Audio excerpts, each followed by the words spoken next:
മാത്രം ഒന്ന് വന്ന് കാണുന്നത്, അച്ഛനെ ഒന്ന് വന്ന് കാണുക. ഇവിടുത്തുള്ള മിനിസ്റ്ററും അങ്ങനെയുള്ള ആര് ഏത് ഉദ്യോഗസ്ഥരും എന്റെ അച്ഛനെ വന്ന് കണ്ടിട്ട് നിങ്ങൾ തീരുമാനം എടുത്താൽ മതി. എനിക്കത് മാത്രം. എനിക്ക് ഇവിടുത്തെ സംവിധാനങ്ങൾ, ഇവിടുത്തെ കോടതി എല്ലാം ഇതിനൊരു തീരുമാനം ഉണ്ടാക്കി തരണം. നമുക്ക് എന്തായാലും ചെയ്യാം കേട്ടോ. ധൈര്യമായിട്ട് അച്ഛന് വേറെ കുഴപ്പമൊന്നും ഉണ്ടാകത്തില്ല കേട്ടോ.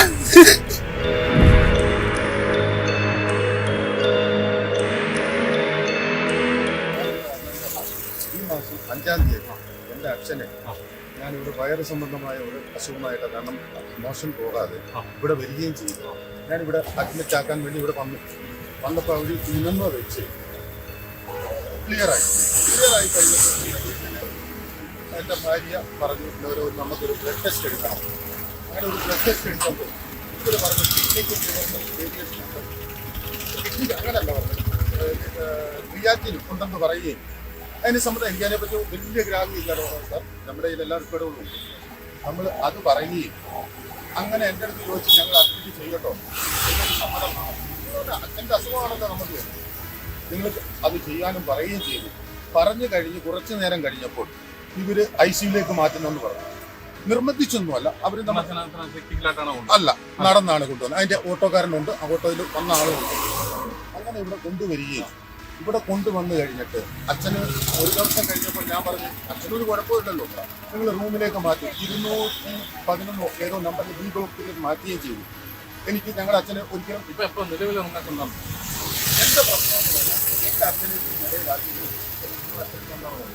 എൻ്റെ അച്ഛൻ ഓക്സിജന്റെ സഹായത്തോടും നേഴ്സിന്റെ സഹായത്തോടും ഇവിടെ തിരുവനന്തപുരം മെഡിക്കൽ കോളേജിൽ ലാസ്റ്റ് ഘട്ടത്തിൽ ഇവരുടെ റേഡിയോളജി സൗകര്യങ്ങളും ഇതിന് സംവിധാനവും ലാസ്റ്റ് 6-ാം ദിവസമാണ് ഇവർ പറയുന്നത് ഞങ്ങളുടെ കയ്യിൽ ഇന്ന് സംവിധാനമില്ല.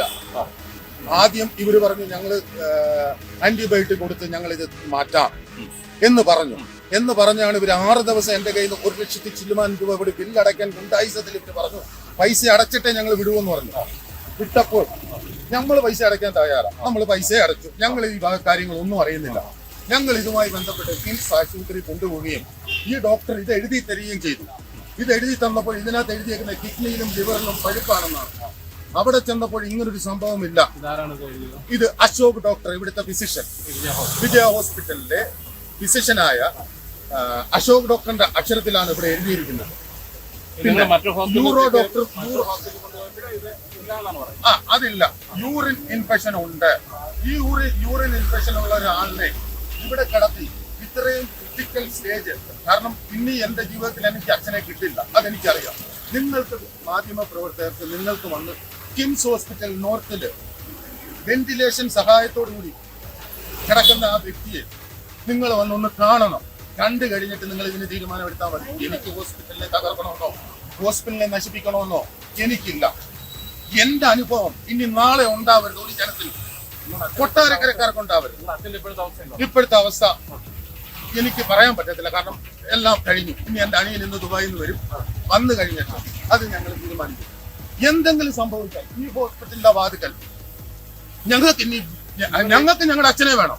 എത്ര രൂപ ചെലവാക്കിയാലും 1 കോടി അല്ല, ഇനി എത്ര കോടിയോ. ഞാൻ എന്റെ ജീവിതത്തിലെ ഏറ്റവും ഞാൻ കഷ്ടപ്പെട്ട് ജീവിക്കുന്ന ആളാണ്. ഞാൻ കഷ്ടപ്പെട്ട് പൈസ കൊടുത്ത് ജീവിക്കുന്ന ആളാണ്. ആ പൈസ ഞാൻ കൊണ്ടുവന്ന് കിംസ് ഹോസ്പിറ്റലില് ഏറ്റവും വലിയ ചികിത്സയാണ് ഞാൻ കൊടുക്കുന്നത്. ഇവരെന്തുകൊണ്ട് പറഞ്ഞില്ല? 6 ദിവസം ഇവിടെ കിടന്നിട്ട് 6 ദിവസം കിടന്നിട്ട് ഇവര് പറഞ്ഞില്ല കൊണ്ടുപോകുന്നു. ഇവര് പൈസയാണ് ഇവർക്ക് വലുത്. ഇവർക്ക് സാമ്പത്തികമാണെങ്കിൽ ഇവർ മുമ്പേ പറയാൻ ഞാൻ 2 ലക്ഷം രൂപ നിങ്ങൾ തന്നു എന്റെ അച്ഛനെ കൊണ്ടുപോകുന്നു നിങ്ങൾ പറയാൻ എന്താ പറഞ്ഞാൽ ഞങ്ങൾ ഇതൊന്നും പ്രശ്നമില്ല. അവസ്ഥ വെന്റിലേഷനും അതിന്റെ സാധനങ്ങളും എടുത്തു കഴിഞ്ഞാൽ മരണപ്പെടും. അതിന്റെ കാരണം ഈ ഹോസ്പിറ്റലിലെ അശോക് ഡോക്ടറും അതായത് ഇവിടുത്തെ യൂറോ ഡോക്ടർ പ്രേം ഡോക്ടറുമാണ്. ഇവർക്ക് റേഡിയോളജി സൗകര്യമില്ല. റേഡിയോളജി ഡോക്ടർ ഇവിടെ വരുന്നില്ലെന്നാണ് ഇവർ പറയുന്നത്. ഇവർ അവസാനം 6-ാമത്തെ ദിവസമാണ് പറയുന്നത് റേഡിയോളജി ഡോക്ടർ ഞങ്ങൾക്കില്ല. ഞങ്ങൾ 4 വട്ടം ചോദിച്ചു. ഞങ്ങൾ 4-ാം ദിവസം തൊട്ട് ചോദിച്ചു ഞങ്ങൾ വേറെ ഹോസ്പിറ്റലിൽ കൊണ്ടുപോട്ടോ, കൊട്ടിയം ഹോസ്പിറ്റലിൽ കൊണ്ടുപോട്ടോ. ഇവര് നമുക്ക് സമ്മതിച്ചില്ല. ഇവർ അവസാനം 6-ാമത്തെ ദിവസം ഇവര് ഞങ്ങൾക്ക് സമ്മറി പേപ്പർ ചോദിച്ചപ്പോൾ തന്നേക്കുന്ന പേപ്പർ ഇതാണ്.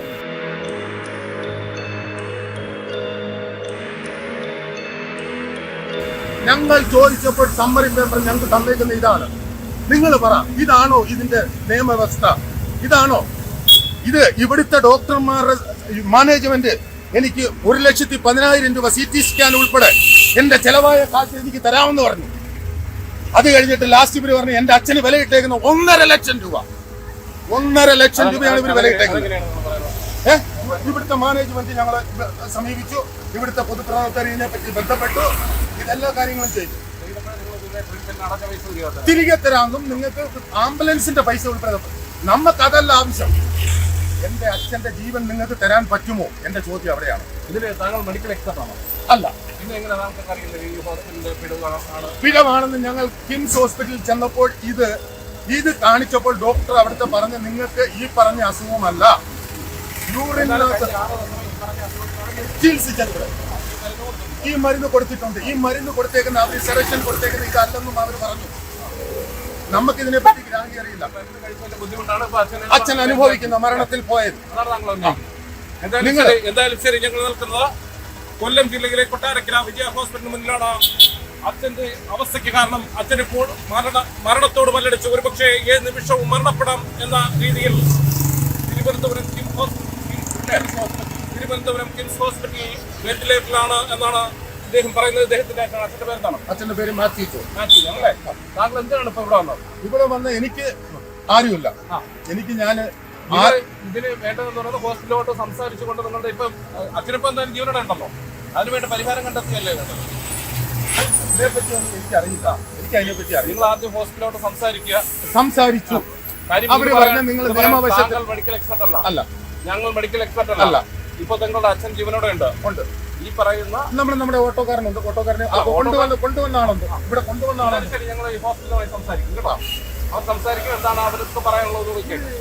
ഓക്കെ. ഏതൊരു വാർത്തയ്ക്കും 2 വശങ്ങളുണ്ട്.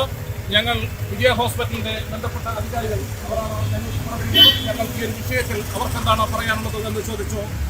എന്നാൽ ആ ഒരു വിഷയത്തിൽ അവർക്ക് പ്രതികരിക്കാനില്ല എന്നാണ് ഞങ്ങളോട് അറിയിച്ചിട്ടുള്ളത്. എന്തായാലും ശരി, മാത്യു ജോൺ എന്ന 69 വയസ്സുകാരൻ, അദ്ദേഹം ഇപ്പോൾ കിംസ് ഹോസ്പിറ്റലിലാണ്. അദ്ദേഹത്തിന്റെ ആരോഗ്യനില അപകടകരമായ രീതിയിലാണ് മുന്നോട്ട് പോകുന്നത് എന്നാണ് അറിയിച്ചിട്ടുള്ളത്. അദ്ദേഹം വെന്റിലേറ്ററിലാണ്. എന്തായാലും ശരി, ഈ ഒരു വിഷയത്തിൽ അഭിപ്രായം പറയണമെങ്കിൽ അത് ഒരു മെഡിക്കൽ എക്സ്പെർട്ട് ആയിരിക്കണം. എന്തായാലും ഈ ഒരു വിഷയങ്ങളെല്ലാം ചൂണ്ടിക്കാണിച്ചുകൊണ്ട് ഞങ്ങൾ ഈ ഒരു വിവരം പുറത്തുവിടുന്നു. ഈ ഒരു വാർത്ത നമ്മുടെ പ്രേക്ഷകർക്ക് മുന്നിലേക്ക്, ബന്ധപ്പെട്ട അധികാരികൾക്ക് മുന്നിലേക്ക് എത്തിക്കുന്നു. ക്യാമറമാൻ അരുൺ സഹറിനൊപ്പം രജിത് കാരി, ടെലിവിഷൻ ന്യൂസ്.